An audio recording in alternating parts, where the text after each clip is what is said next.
नमस्कार विप्रवरों।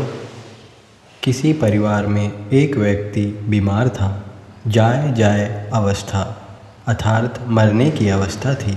किसी ने कहा, स्वाति नक्षत्र में वर्षा हो, उस वर्षा का जल एक खोपड़ी में पड़े और एक सांप मेढक का पीछा करता हुआ मेढक पर झपटा मारने के समय ज्यों ही छलांग मारकर कूदे, उस समय उस सांप का विष उस खोपड़ी में गिर जाए।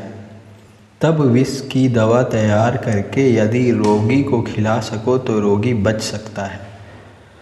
अब जिसके घर बीमारी थी वह व्यक्ति दिन क्षण नक्षत्र देखकर घर से निकला और व्याकुल होकर ये सब खोजने लगा। मन ही मन ईश्वर को पुकारने लगा, हे ईश्वर, हे भगवान, तुम यदि इन चीज़ों को प्राप्त करवा दोगे तब तो हो जाएगा। इस प्रकार सोचते सोचते जाते हुए सचमुच ही उसने देखा एक लाश के मस्तक की खोपड़ी पड़ी हुई है।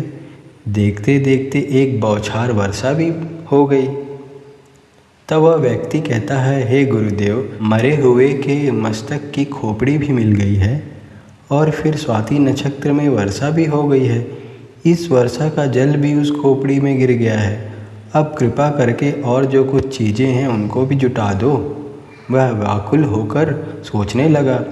उसी समय एक विषधर सांप आ रहा था। तब उस व्यक्ति को बड़ा भारी आनंद हुआ और वह इतना व्याकुल हुआ कि छाती धक धक करने लगी और कहने लगा, हे गुरुदेव, अब तो सांप भी आ गया है। बहुत सी वस्तुएं तो जुट गई हैं और जो बाकी है कृपा करके जुटा दीजिए। प्रार्थना करते करते मेढक भी आ गया। सांप मेढक का पीछा करता हुआ भागने लगा।